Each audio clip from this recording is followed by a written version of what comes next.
Planned my perfect wedding, but my fiancé's sister hijacked every detail, turning it into a nightmare of family loyalty. I, 30F, am getting married to Roy, 31 male. We met in college and hit it off right away. He's handsome, charming, smart and supportive. We fell in love and planned our entire future together.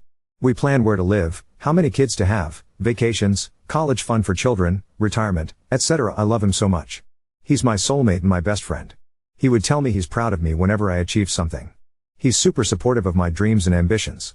He'd motivate me to take up projects which I was hesitant to. He'd reassure me that I'm capable and talented enough. He'd compliment me every time I got dressed to go out and tell me how lucky he was to have me as his GF. Roy's father passed away when he was just 8 years old and his elder sister Kim, 33F, was 10. His mother, Yami, 55F, never remarried. She's a very kind and sweet lady. I never got to know Kim as she lived in a different city for work and rarely visit us. We got engaged 8 months ago in an engagement ceremony. In my country, the to-be bride and groom get engaged in a ceremony among family and close friends. Kim moved back to our city and found a job here. This is when things started to get complicated. It's customary here for the girl's parents to pay for the wedding. My dad hired a wedding planner and told me to plan the wedding with them to my and Roy's liking. When we started the planning process, my future mill stayed out of it, but Kim would tag along with us wherever we went. To the florist, to the wedding planner's office, to the caterers, everywhere. I wanted it to be just me and Roy. I told him that I didn't like future Sil third-wheeling something just the both of us must have been doing together. He told me that Kim just wanted to be involved in her brother's wedding and I should be more welcoming of her. I would have actually been okay with it if she'd keep her mouth shut and not give us her valuable input. When I choose flowers, it would be too pastel, choose a different color palette. When I would suggest the chair arrangement to the planner, she'd be like, that won't give a proper view to the guests on the far left. I wanted to have coconut pudding at my wedding. It was my absolute favorite dessert growing up and I wanted to share it with my guests on my wedding day, but guess what? No. Not coconut. I'm allergic. The thing that pisses me off the most is that Roy always takes her side when it's my choice versus her choice. He wouldn't fight or anything. He'd be like, it doesn't matter which flower it's going to be as long as it's you who's my bride. Let it go, babe, it's not a huge deal. The only thing that's important is that we're marrying each other and starting a new life together. When the coconut pudding thing happened, he asked me not to be selfish as it's not just about me and it's about both of us and our families. He said, Kim is family and I cannot exclude her from having the food at our wedding. I was really frustrated at this point. It's as if we're planning Kim's wedding and not mine. The final straw was when we were shopping wedding dresses. Wedding wear would be an appropriate word as it is our traditional clothing. My mom picked out this beautiful green dress for me and I loved it so much. But Kim had to poke her nose here as well. She told me that green isn't my color and I should try something else. Roy agreed with her. Then I tried different dresses and finally decided on a rose gold dress that I liked too, but not as much as the green one. We then started to shop for the families of the bride and the groom. When it was Kim's turn, I kid you not, this B/TCH picks out the same green dress and decides she's gonna buy it. I lost it. I didn't want to make a scene there, so I walked out. I and Roy had a huge fight about this at home. He told me that green wasn't going well with my skin tone and that suits Kim better, that I should stop acting so immature, that Kim picked that dress after I'd already picked out mine. I couldn't believe my ears. For the first time since we started planning our wedding, I noticed how he's always taken Kim's side and never mine. I couldn't believe that the man I was looking at was the same man I fell in love with. Roy and Kim shared a strong bond due to losing their father so young. They were each other's best friends and support system growing up. But that doesn't justify him taking her side when it's our wedding and our vision. Back in college when we were dating, he'd brag about his sister to anyone he could, even if that person was complimenting me. Like, if someone complimented the taste of the coffee I made, he'd be like, if you think this is delicious, then you must try the coffee my sister makes, etc. It was annoying but wasn't a big deal and I let it go as I knew he was really close to her. But this time I cannot let go. It's our wedding. Not Kim's wedding. I yelled at him that if this wedding is happening, then it's happening like we both envisioned it or it's not happening at all.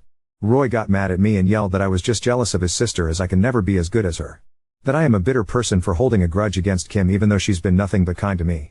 That she was just trying to help, etc. I don't hold any grudge against her. I just want to have my dream wedding. Ada? NTA, stop the bus. Get off and run. Ruin baby run. Don't let the door hit your ass on the way out cause you are running so fast. You will never get your own way. Imagine having a kid, but because Kim likes the name Tammy, your kid is now Tammy. Imagine your nursery being Dayglow Orange because Kim likes it. You are in a relationship that is 2 against 1. Want to guess which side you have been placed on? Do you really want to live your entire life doing whatever Kim wants? Don't be stupid enough to think, okay, he will change, he won't. Don't waste your time trying to get him on your side. Stop the planning now, and tell your dad to not pay a dime to anyone for anything. Save your dad some money before he pays anything. I can finally see how doomed my future is if I decide to marry this man. I want to call my mom and cry so bad. I just want to hug my parents and tell them that they were right about him and that I was blinded by love. But I'll have to wait.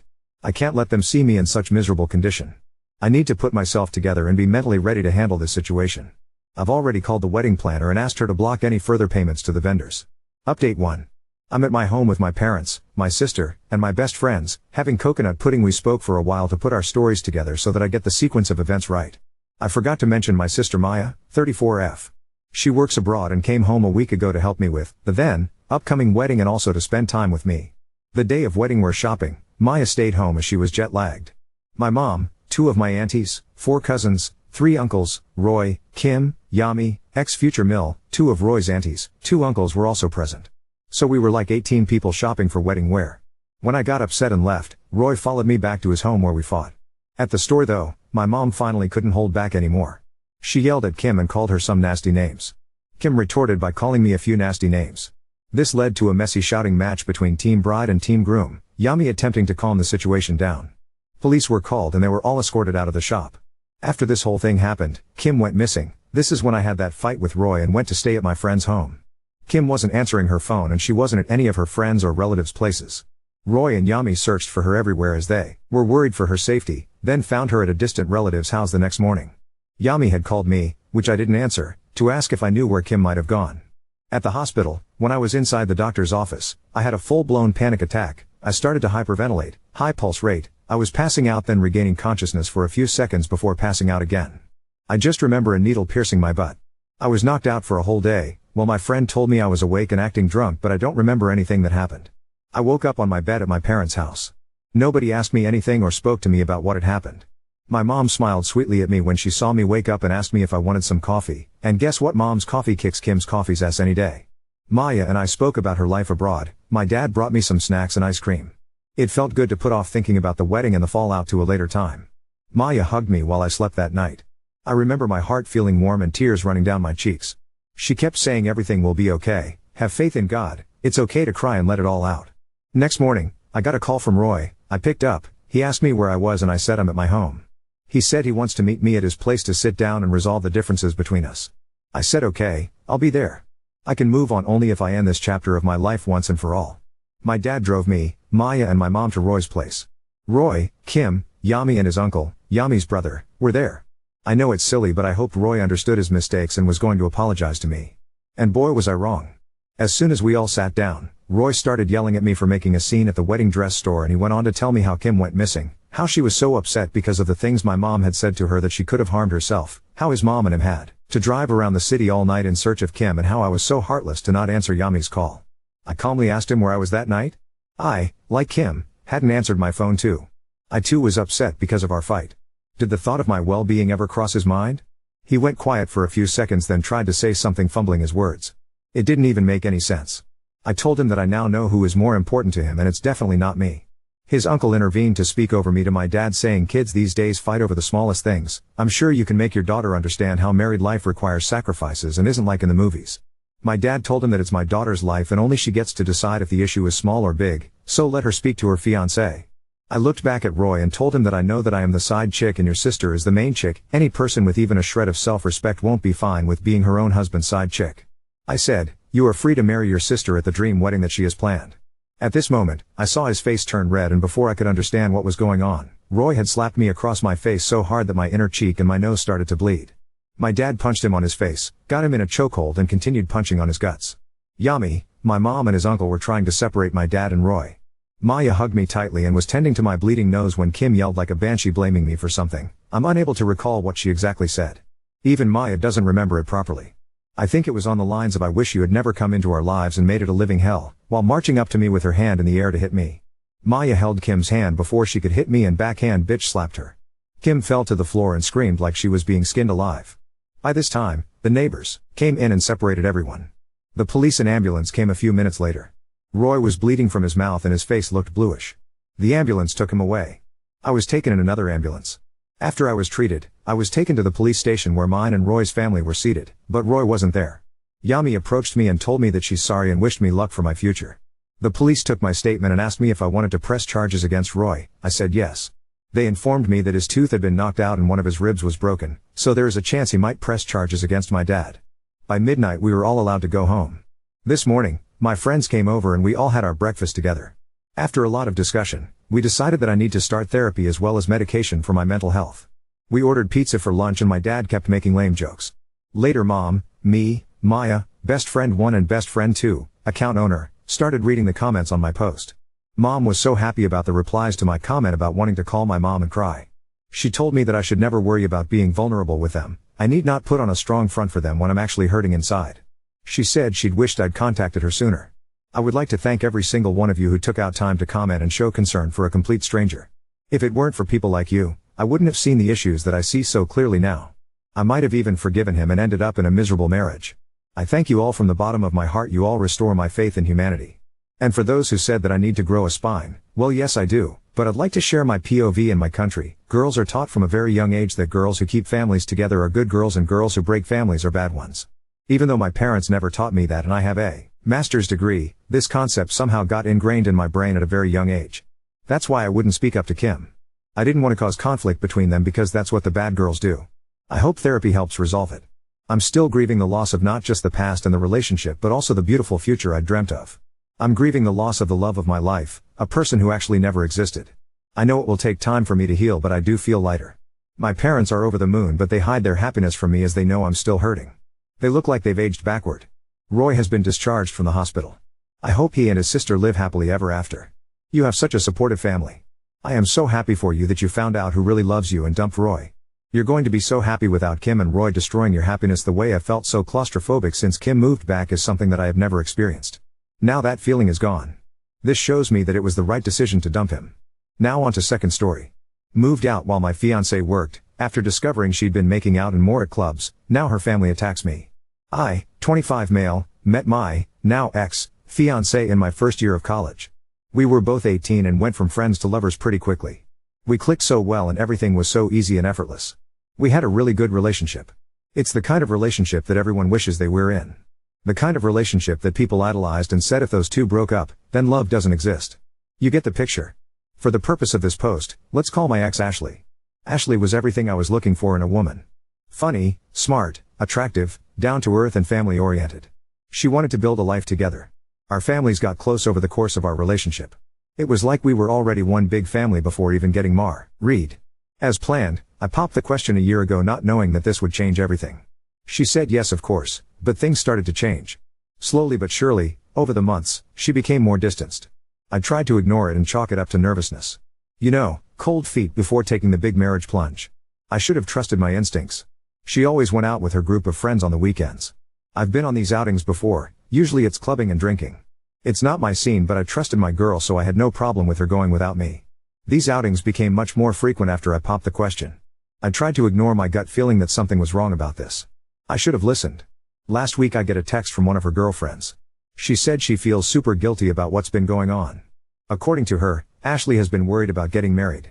She feels that she hasn't had a chance to explore other options and the prospect of getting locked down for life made her really anxious. On these outings, she will frequently flirt with guys, dance with them, grind on them, make out with them, to get it out of her system. Since she wasn't having sex with them, she didn't consider it cheating. According to the friend, she also gave one guy a BJ in the club bathroom. She sent me pictures and videos from some of those escapades. My heart sank. I felt like I died that day. I thanked the friend for telling me and told her to keep it between us. For me, any form of cheating is a big no-no. I knew it was over. What makes this worse is that I have a past with cheating. She knows about my high school ex who cheated on me, and being a stupid teenager, I tried to end it all. This just makes this whole situation cut even deeper. She knows how much hurt she could cause, and still went ahead with it. I wanted to crawl into bed and cry for a month. I wanted to be weak. I felt weak. I decided I would give myself the chance to mourn and cry over this after I protect myself. Me and my fiancé share an apartment that we both pay rent for 50-50. I decided to take 2 days off work and covertly started to move my things out to my brother's house across the city. He knows about everything and immediately offered his place to me. The first day I moved non-essential items out. When Ashley got back from work she made a comment about it, but I brushed it off by saying I sold some stuff and took some more stuff to a storage unit to tidy and clear space up in our apartment. She didn't question it. I was furious on the inside about everything that I found out about but kept cool to avoid suspicion. She noticed I was a bit withdrawn but I told her I was just tired and stressed from work. The second day, while she was at work, my brother and his wife came over to help me pack everything else and I was fully moved out by 3 p.m. that day. Since then, I have avoided every single form of communication sent by my ex. I have completely cut her off. I refuse to talk to her or her family. I don't even want to confront her about what happened. She came home that day and saw everything was gone. She texted all my friends and family who in turn texted me, but I only responded to my parents who are fully behind me and my decision. Her family and friends are blowing up my phone and saying that I'm an off for leaving without a word. They've even been blasting me on social media. I don't really care. She knows what she did. To me she is dead. She doesn't exist. Because of all this backlash, my brother and his wife are now also questioning if it was right of me to completely ignore everyone. This has caused me to doubt myself a bit, so here I am. Ada? Update 1. I didn't want to make this whole thing public. Despite what she did, some part of me still cares for her. I was with her for 6 years. You can't just throw that away overnight. I came to the conclusion that the right thing to do was to talk to her parents. Only, her family needed to know. Everyone else can have whatever opinion they want of me, I don't care. The people who truly know me and are close to me are the only ones I care about. I sent a detailed message of what happened to my closest friends and family. All of them, of course, believed me right away, no pictures needed. I didn't feel like it was necessary or appropriate to spread those pictures of her, so I didn't. Now that the people I cared about were sorted, I moved on to her parents. I messaged her mom, who by the way I had gotten so close to I considered her a second mom and she considered me a son. She was very upset with me, but agreed to meet up. I felt like this needed to be an in-person conversation rather than a nuke I drop in an email with everyone they know CC'd. I met her mom and her dad at a diner we used to frequent for breakfast. I know, so cliché. It was quite emotional. They were understandably upset. They didn't do anything wrong and I cut them out of my life like nothing happened. I understood why they were upset, so when they were confronting me I was very quiet, just listening. Letting them get it all out. I admit I was tearing up with them. That is until they accused me of some things. It's been a whole week since all of this went down. In that week, a lot happened. Apparently, according to her parents, my ex convinced everyone that I cheated and that she kicked me out, and I haven't been answering anyone because I was so ashamed of what I had done. LOL. I literally laughed out loud. I responded by saying that I am sorry and I wished them a happy life and walked out. I was so fucking upset I couldn't even have imagined of being accused of this. What a fucking joke. I can't believe her parents would believe her and throw me under the bus so fast. I walked out because I'm pretty sure I would have said some things I'd regret to her parents. I didn't want to do this but she left me no choice. I activated the nuclear option. I went home, made an email titled For Your Reading Pleasure and attached every picture her friend sent me, including screenshots of the chat with her friend where she expressed how guilty she felt about the cheating. I also attached the videos of her grinding and making out with other guys. I included a long explanation detailing everything that has happened since D-Day. I ended the email by saying that I do not wish to be contacted and that I expect my ring back at some point. I attached her parents, any friend I could think of, and a coworker that I just so happened to know as well. Fuck it. So that's where I'm at now. I may be the asshole for sending that email, but she really tested my fucking limits when I found out what she was telling people. I have zero regrets. Currently crashing at my brother's place on the pull-out couch. He's helping me get through this, as much as one can I guess. Who knows what kind of fallout that email will create. Either way, I'm gonna sit back and enjoy it with popcorn, whilst sobbing. Update 2. The reason it took me 2 months to be able to come back here and write an update is because so much has happened in such a short span of time that even I'm having trouble processing it. The fallout after I sent that nuke of an email was catastrophically hilarious. My phone was blowing up with my ex's friends and family asking me tons of questions. Before I had sent that email, everyone was under the impression that I was a cheater and was kicked out. That email not only cleared my name, it basically turned everyone against my ex. Rumors of what had happened started circulating at her job. I attached one of her coworkers to the email if you remember from my last update. Apparently she couldn't take the embarrassment and ended up quitting. Her parents were less than impressed and refused to take her back in. They reached out to me and apologized for the way things went down. They recognized that they didn't have all the facts and judged me too quickly. Why? I'm cool with them now. They told me that my ex was struggling to make payments for her half of the rent. When I covertly moved out I contacted our landlord and explained the situation. We only had 3 months left on the lease so I paid my half for those 3 months so I'm in the clear. Honestly it was worth it even though I'm not living there. Our mutual friends also didn't take too kindly to being lied to and basically being manipulated to hate me. From what I've heard, most of our shared friends don't talk to her anymore. Even some of her girlfriends who knew what had been happening behind my back stopped talking to her, which is a little ironic if you ask me. I guess now that everything was public, no one wanted to be associated with her. And speaking of her friends, remember the one that initially came forward to me about this because she felt so bad? Yeah, so we're dating now. I guess through all the trauma, drama, and craziness, we started texting more and more. At first, she was just very supportive. She comforted me and helped me come to terms with what happened. But slowly and surely, we became closer and closer and started to talk about our lives, our interests, our dreams. We realized we had a lot in common. We are also both single and young. We kinda just fell right into it naturally. She's honestly so great. Very kind and loving. I am aware that some people may think this is just a rebound, but I'm really enjoying my time with her and things are going great. I feel great. Since everything went down, I have had no contact with my ex. I've heard through multiple friends that she is livid that I ghosted her and won't even talk to her. She says what I'm doing to her is torture because I won't even give our relationship closure. I just laughed because if she thinks what I'm doing is torture, then she's clueless about what she put me through. I'm honestly good. I will go the rest of my life without ever talking to her again. Call me petty. Call me dumb. I am who I am and I feel this is right. As for me, life is looking good.